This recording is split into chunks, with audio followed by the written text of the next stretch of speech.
Бұның бәрін мен не үшін айтып жатыр деп ойлайсыздар ғой. Егер де бұның бәрі істелмейтін болса, сіздің жөндеуіңізге қаражатыңызға өте көп ақша кетеді. Сондықтан сіз мысалы мына ноутбукты 50 мың десе, сіз мына жер істемейді, мына жер істемейді, мына жер істемейді, мына жер істемейді деп түсіріп аласыз. Сізге көмек ретінде мен айтып жатырмын. Сосын 50 мың ноутбук сіз сол арада сатушымен өзіңіздің байланысыңызға көрсетуінің арқасында 30 мыңға ноутбук алып кетесіз.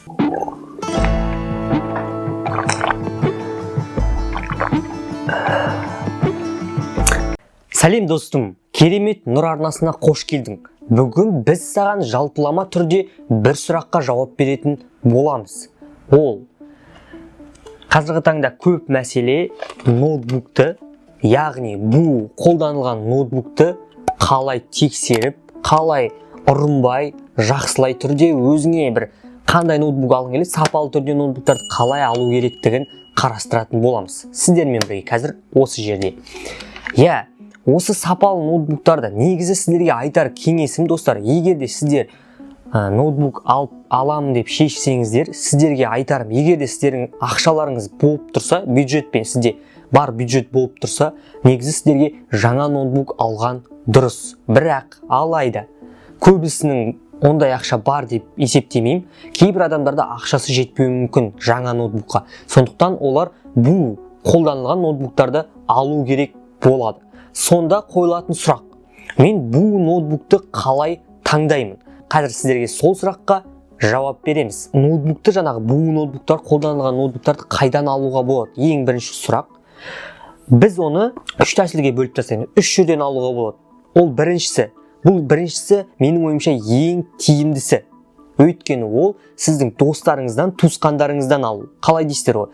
Егер де бір туысқандарыңыз жаңа ноутбук сатып алып, ескі ноутбугын сатамын деген ойда жүрсе, оның плюсы, егер сіздің досыңыз, туысқаныңыздан алсаңыз, ол сізге бар шындығын айтады. Мысалы, мына ноутбукты мына жер істемейді, мына жер істемейді, мына жер істемейді деп сізге барлық шындықты айтып береді. Өйткені ол сіздің араңыздағы достық пен туысқандықты бұзғысы келмейді. Ол бірінші шарт. Және де ол сізге ең плюсы, сіз қай жерде минустары бар екенін білесіз да, сатып алу барысында қорықпай сатып аласыз. Жарайды, бұл ең тиімдісі. Егер де бірақ сіздің туысқандарыңызда да жоқ, достарыңызда жоқ ноутбук, сіз бұл ноутбук іздейсіз. Ең бірінші платформа, қазіргі таңда дамыған платформалар ол OLX, ол екінші тәсілі. OLX-тан іздеу барысында бұл жерде өте сақ болуы тиіс.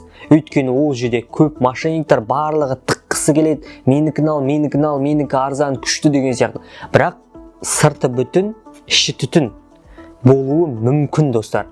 Енді ол 100% емес, мен 100% атамаймын, сыртынан қарап, мынау ноутбук өтірік деп, енді бұзылып қалады деп. Оны сіздермен бірге қазір қалай тексеру керегін барлығын қарастыратын боламыз. Егер OLX-тан таппасаңыз, енді бұл жаңағы қалған екі тәсіл менің ойымша келмейді деген ойдамын. Бірінші тәсіл ең жақсысы. Үшінші тәсілі ол ломбардтан алу. Мысалға қазіргі таңда ломбардта адамдар барлығын өткізеді. Қандай состояниеде өткізді, құрал жұмысқа келе ма, келмей ма, оны біз білмейміз, бірақ ол жақсы ғып өткізген ба білмейміз. Сондықтан алар кезде оны тағы да дұрыстап қарап алу керек. Егер де сіздер OLX-тан немесе ломбардтан бір бейтаныс адамдардан алатын болсаңыздар, бірінші қалай тексеру керек? Мысалға, егер де сіздер OLX-тан алатын болсаңыздар, бірақ қазіргі адамдарға сену өте қиын болғандықтан, одан кейін сізде сөйлесіп біткеннен кейін, барлығы сөйлесіп алғаннан кейін сіз енді кездесетін күнде туады. Мысалға, сіз бір ноутбукты аламын деп келісіп қойдыңыз бір сатушымен. Достым, сатушыға бармастан бұрын бізге ең бірінші флешка керек болады. Сатушыға бармастан бұрын өзіңізге мынандай флешка алып алыңыз. Бұны не үшін екенін қазір сіздерге айтатын боламыз. Бірақ сатып алушыға бармастан бұрын флешканың өзінің ішіне екі зат жазып алыңыз. Біріншісі программа AIDA 64 деген программа. Ссылкасын видеоның астында қалдырамын. Міне эмблемасы мынандай. Және де ішіне MP4 бір музыка, қалаған музыкаңыз жазып алыңыз. Бір музыка, екі музыка жетеді. Жарайды. Осы заттарды жазып алғаннан кейін сатушыға бара берсеңіз болады. Жарайды, сатушыға келдік дейік. Ноутбугын сізге көрсетеді. Міне менің ноутбугым деп. Сол кезде ең бірінші қарайтын затыңыз, достар, мына ноутбукты былай алған кезде ноутбукты төңкересіз.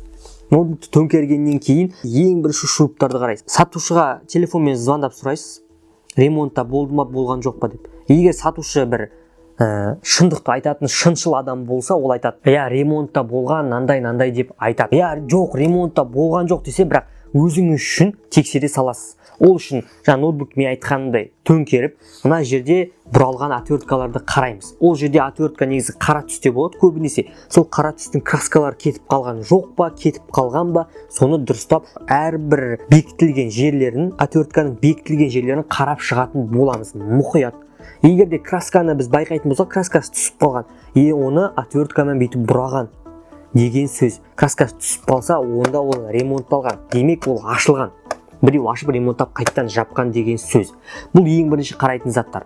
Және де оның ашылуы, ол да маңызды достар, ашылуы. Ноутбуктың ашылуының өзі. Ашылған кезде ешқандай дыбыс болмауы керек. Ешқандай дыбыс болмауы керек. Көріп тұрсыздар ма? Егер де ашылған кезде бір экран ашылған кезде тық дейтін дыбыстар болса, бір хрустардың дыбыстары болса, онда бір экранда зақым бар деген сөз. Және де экранды ашқаннан кейін енді экранды сіз тексеріп алдыңыз. Және де ода фиксация болу керек. Мынандай бүйтіп бір жерде тұрып қалу керек.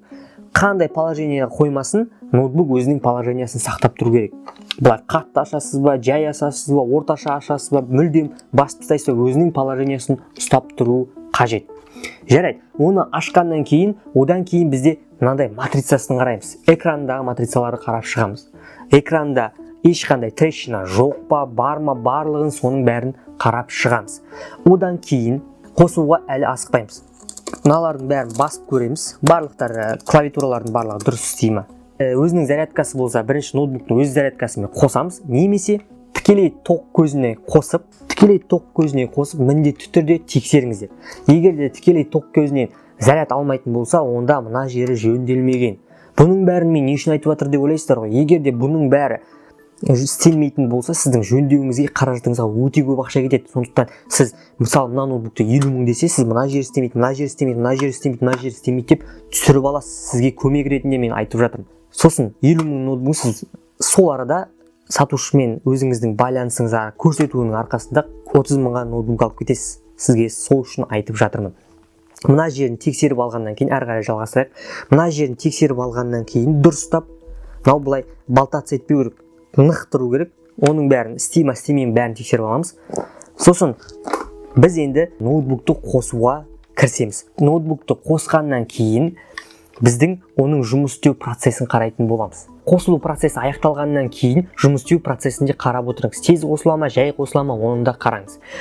Қосылып біткеннен кейін біз алып келген флешка, жаңа мен алдында айтып кеткен, ішінде программалармен және музыкасымен, оны бүкіл USB порттарын салып тексеріп шығамыз. USB порттарының барлығы істей ме, істемей ме? Мысалға бұлай, әрбір порттарға қатты емес, жай порттарға салып, бұлай слегка жылжытсаңыз да болады. Дірілдеп тұр ма, дірілдеп тұрған жоқ па, жан-жаққа қозғала ма, оның бәрін тексеріп алыңыз. USB портты тыққаннан кейін USB порттың ішіндегі MP3-ді қосатын боламын. MP3 жаңағы біз жазып алған екі музыка делік. Бір музыка, екі музыка өзіңіз білесіз. Сол музыканы қосып, колонкасын тексеріп аламыз. Және де егер де қалтаңызда наушник болса, оны да тексеріп аласыз. Бірақ кейбір адамдарға ол маңызды емес деген ойдамын. Бірақ сізге қатты маңызды болса, наушникпен тығып тексеріп алыңыз. Сосын USB флешкасы тексеріп алғаннан кейін, жаңағы мен айтқан AIDA 64 программасын қосып флешканың ішіндегі, сол арқылы тест жасаймыз. Бұл жерде бұл программаның артықшылығы достар. Мына батарейкасы бар ғой артындағы, соның құртылған пайызын көрсетіп береді. Мысалға, қанша процентке құртылған. Бір сөзбен айтқанда қанша процентке шаршаған. Егер де жаңағы программада пунктқа кіресіз, энергия сбережения немесе батарейка деген пункт болады өзі.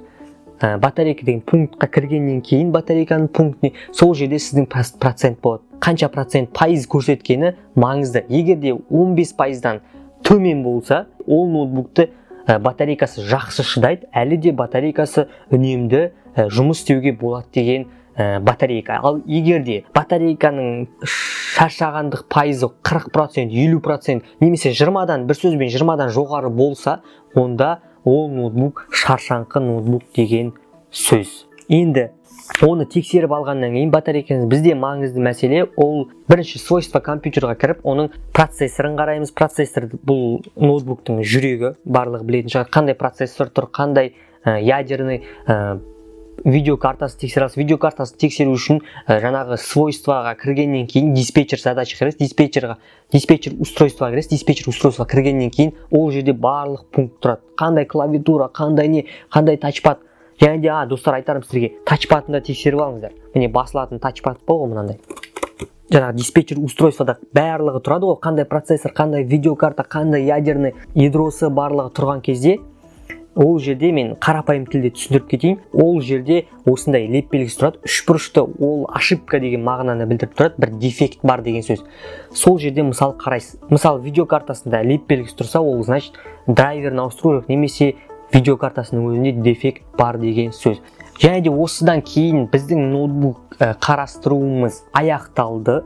Егер де сіз нақты ол ноутбук сізді көңіліңізден шықса, шешім өзіңізде, қалған шешім осы критериялардың бәрін сақтасаңыз, сіз жаман ноутбукқа кезікпейсіз деген ойдам. Жақсы ноутбук алуыңызға мен тілектеспін. Және де айтарым достар, егер де сіздердің бұл видеодан түк түсінбедім, мен миыма қонбайды десеңіз, сіз бір таныстарыңызды алып баруыңызға болады. Техниканың бір кішкене білетін адамды алып баруыңызға да болады. Ол сол жерде сізге тексеріп береді.